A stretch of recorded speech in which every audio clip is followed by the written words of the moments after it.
The most dangerous word in a parent's vocabulary is a three-letter word that you constantly use when you're frustrated. And that word is why. These are what I call conversation killers. They are well-intentioned, but they usually shut the door rather than open it. Instead of the autopilot question, how was school? I want you to try, what made you laugh today? See the difference? One is just a habit. The other is a specific invitation for joy, and also it opens the door for you to ask more questions. Hello and welcome back to Talking Teens Official. I'm Nural and thank you for joining me and for your listening ears. I really appreciate it. Today we're continuing our series on the language of connection. Last time we talked about the unspoken conversation. Today, we are tackling the spoken one. Specifically, we are looking at the most powerful tool in any parent's toolkit. It is the question. We've all been there. You want to connect and you want to know what's going on. So you ask the standard questions and you get the standard brick wall. You ask, how was school today? And you get fine or good or all right. You ask, why did you do that? And you get the, I don't know, I just did. You ask, have you done your homework? And you get a grunt or an argument. These are what I call conversation killers. They are well-intentioned, but they usually shut the door rather than open it. So today I want to teach you how to flip that script. I want to show you how changing just a few words in your questions can actually change the entire energy of your household. Instead of the autopilot question, how was school? I want you to try, what made you laugh today? See the difference? One is just a habit. The other is a specific invitation for joy. And also, it opens the door for you to ask more questions about the things you really want to know. Instead of the accusation, why did you do that? Which puts them on the defensive, I want you to try, help me understand what happened there. One is a judge, the other is a partner.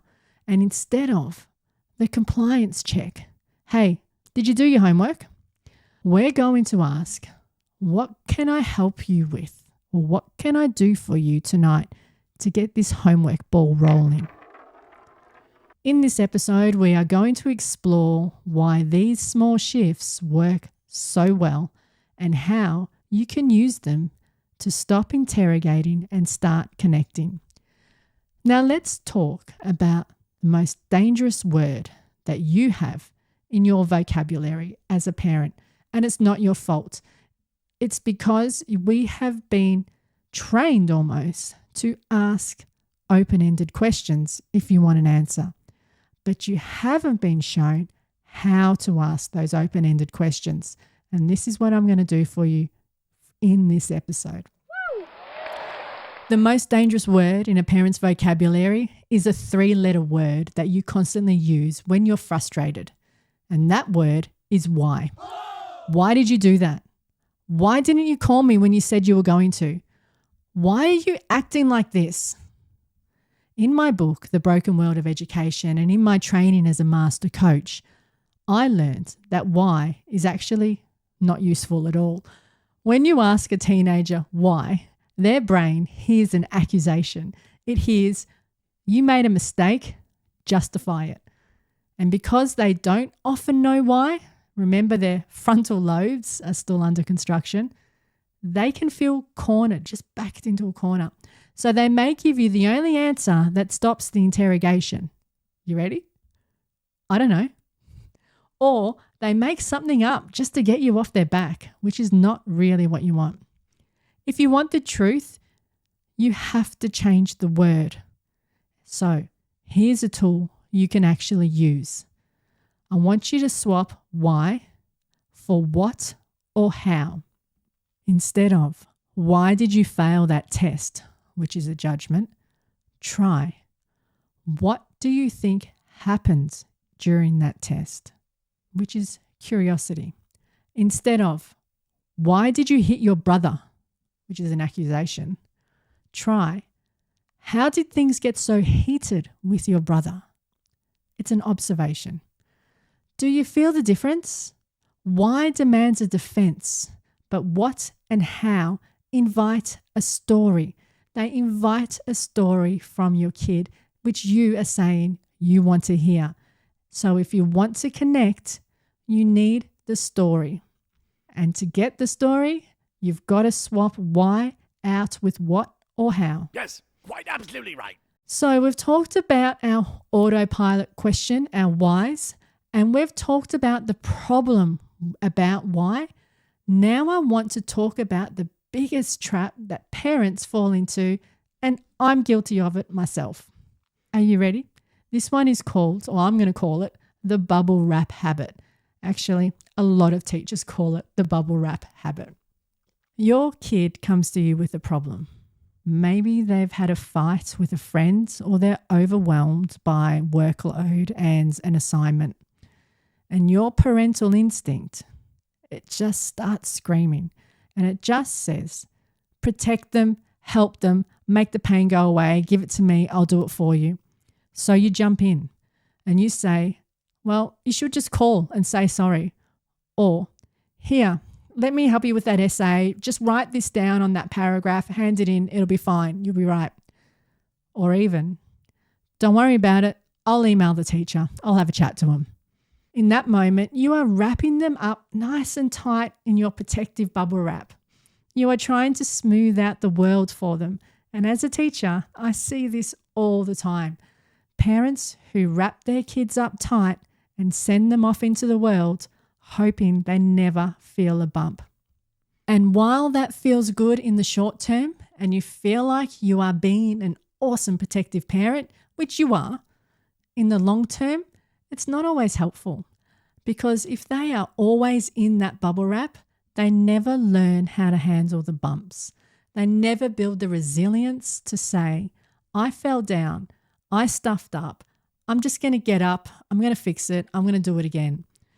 Because if you always clear the path for them, they never learn how to walk or even detour around those bumps in the road. So I want you to flip the script on that one. I want you to stop being the protector and start being the coach. A coach doesn't play the game for you.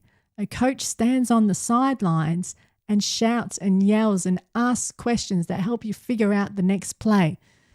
So here's another tool you can actually use. The next time they come to you with a problem, instead of offering a solution, try one of these questions. The first one, what have you tried so far? This validates that they are capable of actually trying, and you know that. The second question you can try, what do you think your options are? This forces them to do a little bit of a brainstorm and to run through the scenarios in their head and lets them know that you want to hear what they're thinking. The third question, what happens if you do nothing? This helps them explore consequences in a safe space. The last one you can try, how can I support you with this? This says to them, I'm on your team, but I'm not going to do it for you. Now here's the secret weapon of the coach. It's the hardest part, but it's the most important part. Are you ready? It is silence. When you ask, what do you think your options are? They will often say, I don't know. But before you jump in and say something else for them, I want you to wait. Just bite your tongue or just count to 10 in your head. Give them space to think. Let them know you're waiting for their response. I don't want you to fill the silence, because if you do, you let them off the hook. I want you to hold the silence because I want you to hear and invite their thinking and their genius almost. So by asking these questions and holding that space, you are telling them, I trust you. I believe you are capable of solving this. And that belief is the greatest gift you can actually give them. So how do we stop the bubble wrapping? It starts with a little bit of a mindset shift. We have to stop seeing their struggles as something to be fixed and start seeing them as necessary training. When you let them handle a difficult conversation with a teacher or a friend, you are unwrapping their voice and their thinking and their problem solving. When you let them fail a low stakes test, which you don't want, but you know they've probably failed because they haven't studied, you are unwrapping their resilience, the cause and effect thinking in their brain. When you let them navigate a tricky friendship issue without interfering, you are unwrapping their social intelligence. You aren't abandoning them. You're not leaving them alone to fight their fights. You are right on the sideline, but as the coach, you are letting them play the game because the goal isn't to get them to the finish line. You're not carrying them over without a scratch.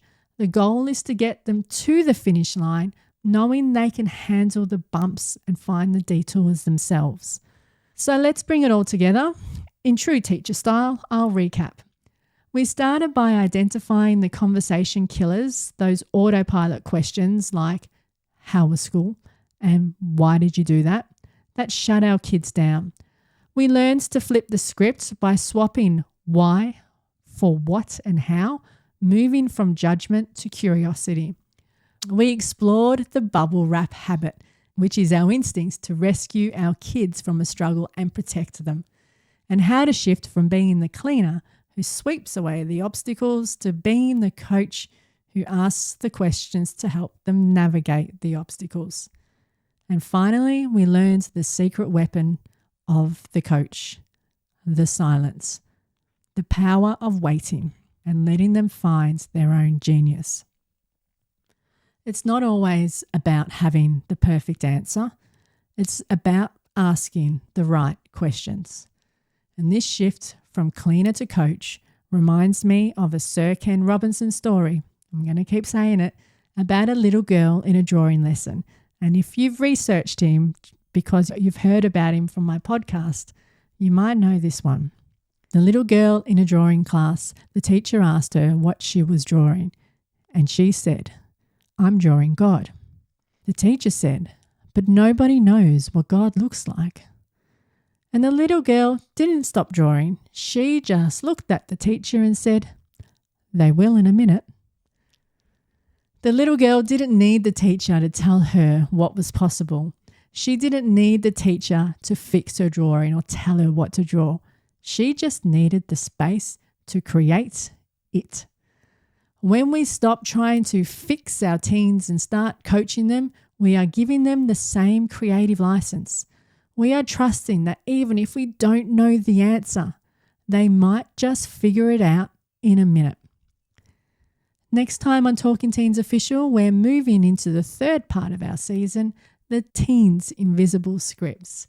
We've looked at our triggers and our questions. Now we're going to look at theirs. Why does your teen or your kid do the things they do? And why do they repeat the same mistakes even though you've told them not to? Join me as we explore the invisible scripts that are running your kid's life and how you can help them flip the script on themselves. If you enjoyed this episode and want to continue the conversation, please follow and subscribe on all my social media channels. And if you find real value in what we're doing here, please consider buying me a coffee. I'll put a QR code in the comments and the show notes, and you can donate any amount you choose, and every little bit helps fuel my late night coffee supply while I'm editing these episodes for you. Last but not least, this is the big one. This is the one that is really growing. Don't forget to join my school community. Just Google Talking Teens Official. It pops up on Google.